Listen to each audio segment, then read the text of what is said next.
Chers agriculteurs et agricultrices, c'est le grand retour de votre programme radio-télévisé Canal Agro Météo pour la nouvelle saison agricole. Votre émission de référence en matière de bonnes pratiques agricoles et de météo reprend du service. Pour le premier numéro de la saison 2, nous irons à la découverte du biochar, un amendement qui ouvre de nouvelles perspectives pour la fertilité des sols et la lutte contre les changements climatiques. Notre destination, le village de Takaledougou, où des spécialistes parlent de cette méthode innovante qui revitalise les terres dégradées.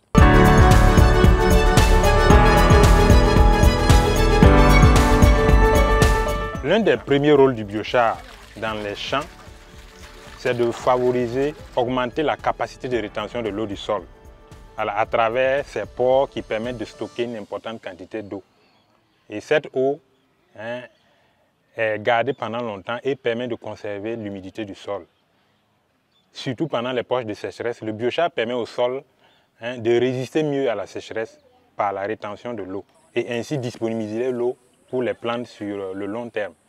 Il y a aussi la rétention des nutriments parce que le biochar attire et emmagasine les nutriments à travers ses pores et disponibilise ainsi ces nutriments pour les plantes qui vont venir chercher ces nutriments au fur et à mesure.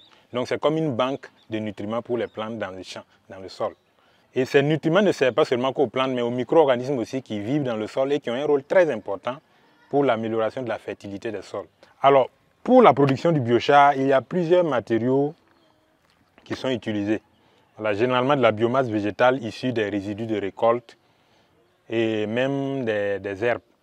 Pour la production du biochar également, il est important de noter qu'il y a plusieurs types de fours qui sont utilisés. Comme ce que vous voyez devant nous, ça c'est un type de four. Mais ce n'est pas le seul type. Et les fours sont fabriqués aussi selon les types de biomasse utilisés. Les biomasses disponibles dans notre localité sont facilement utilisables avec ce type de four. Et il faut noter que la biomasse est choisie en fonction de ce qui est disponible dans chaque zone. Ici à Takaledougou, nous avons constaté qu'il y a les résidus de canne à sucre. Après la récolte, on se rend compte qu'il y a des tiges de canne à sucre séchées qui restent, qui traînent par-ci, par-là, aux abords des champs. Alors nous récupérons ces tiges pour la production de biochar. On a également les tiges de manioc séchées. Après les récoltes du manioc, il y a beaucoup de tiges qui restent dans les champs. Donc nous utilisons également ces tiges qui sont très adaptées pour la production du biochar avec ce four. Il y a également les rameaux du rognier. C'est une zone où il y a beaucoup de rogniers, dont les rameaux tombent. Nous récupérons ces rameaux-là également pour la production du biochar. Les tiges de coton sont également utilisées.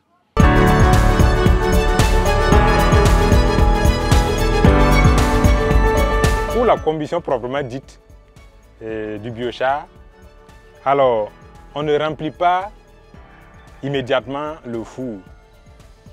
On va étape par étape. La première étape consiste à mettre une petite quantité de biomasse au fond du four. On peut utiliser des herbes sèches pour faciliter l'inflammation, pour que ça s'allume facilement.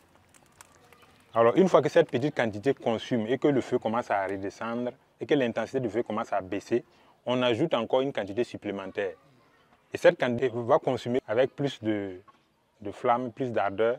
Et quand la flamme va baisser à nouveau, on ajoute encore au fur et à mesure, ainsi de suite, jusqu'à atteindre quand même une quantité importante, jusqu'à remplir le four.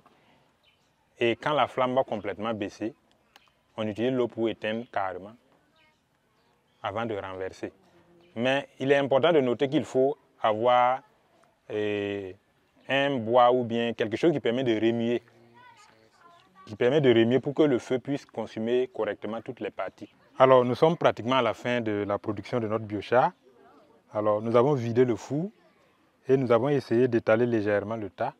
Tout ça pour que ça se refroidisse rapidement. Et après quoi, nous allons juste ramasser et stocker dans des sacs. Voilà, pour l'utilisation qui sera faite après. Alors on peut utiliser directement le biochar au champ. On peut l'épandre au champ de façon généralisée ou encore on peut l'utiliser de façon localisée à travers des ailes. Voilà, on creuse des trous dans lesquels on va mettre le biochar. Mais dans ce cas de figure, il faut assez de temps pour que le biochar puisse se recharger naturellement tout seul. Voilà, parce que pour que le biochar puisse être efficace, il a besoin de se charger en éléments nutritifs qu'il va disponibiliser pour la plante au fur et à mesure. À défaut de procéder ainsi, la deuxième option, c'est d'enrichir le biochar avant de l'utiliser au champ. Voilà. Et l'enrichissement du biochar peut se faire avec du compost. L'important de cet enrichissement, c'est de permettre au biochar de se charger d'éléments nutritifs. Valeureux producteurs et productrices agricoles du Burkina Faso, votre émission Canal Agro-Météo est de retour encore cette année. Pour cette première phase, vous aurez la prévision pluviométrique sur 30 jours et dans la suite de nos émissions, vous aurez chaque semaine des informations sur les bilans pluviométriques des 6 derniers jours et les prévisions des 6 prochains jours pour l'ensemble du territoire national ainsi que des alertes sur les poches de sécheresse. Et on n'oublie pas les conseils agricoles. L'ensemble du territoire recevra du 1er juin au 1er juillet 2023 entre 42 à 102 mm d'eau de pluie. Ces quantités de pluie peuvent permettre la préparation des sols dans certaines localités et même le début de semis dans d'autres.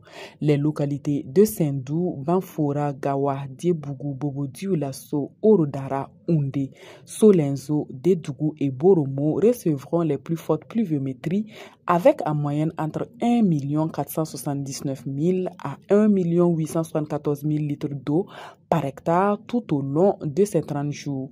Pour plus d'informations par région, veuillez télécharger l'application Plant Village Nourou sur Play Store. Maintenant que nous avons une idée des quantités de pluie prévues pour ce mois, parlons des conseils agricoles pour maximiser les rendements et surmonter les défis auxquels les agriculteurs peuvent être confrontés. Premier conseil pour tirer le meilleur parti des précipitations attendues, il est important de planifier vos activités agricoles en fonction des prévisions météorologiques. En tenant compte des périodes de pluie prévues, vous pouvez optimiser les semis et les récoltes pour garantir une utilisation efficace de l'eau et des nutriments. Deuxièmement, il est recommandé d'adopter des pratiques de conservation des sols. La mise en place de techniques telles que le paillage, la plantation en courbe de niveau et la construction de cordons pierreux permettent de réduire l'érosion des sols et de maximiser la rétention de l'eau, contribuant ainsi à une meilleure productivité agricole. Troisièmement, pour faire face aux épisodes de sécheresse potentielle, vous pouvez envisager de cultiver des variétés de cultures résistantes à la sécheresse. Des cultures telles que le mil, le sorgho et le niébé sont mieux adaptées à des conditions de faible disponibilité d'eau. Pensez aussi à faire des réserves d'eau pour irriguer manuellement vos champs. Enfin, il est essentiel de renforcer vos connaissances en matière de gestion de culture et de techniques agricoles adaptées aux conditions locales en vous rapprochant des services d'agriculteurs pour être outillés. L'application Plant Village Nourou téléchargeable sur Play Store peut vous être utile dans ce cas également. C'est tout pour cette semaine. Très bonne continuation dans la conduite de la campagne agricole. C'était votre émission Canal Agro-Météo. Je vous donne rendez-vous la semaine prochaine pour d'autres nouvelles sur le temps et d'autres conseils agricoles. Vous pouvez nous envoyer vos suggestions par WhatsApp au plus 226 76 86 17 46. C'est tout pour ce numéro consacré au biochar. Nous espérons que vous avez été captivés par ces récits inspirants et que vous avez découvert de nouvelles perspectives pour votre exploitation agricole. Rejoignez-nous la semaine prochaine où nous explorerons d'autres bonnes pratiques agricoles. En attendant, restez connectés, restez engagés et continuez à faire de notre planète un endroit plus vert et plus prospère grâce à l'agriculture durable. À très bientôt pour de nouvelles aventures sur Canal Agro Météo.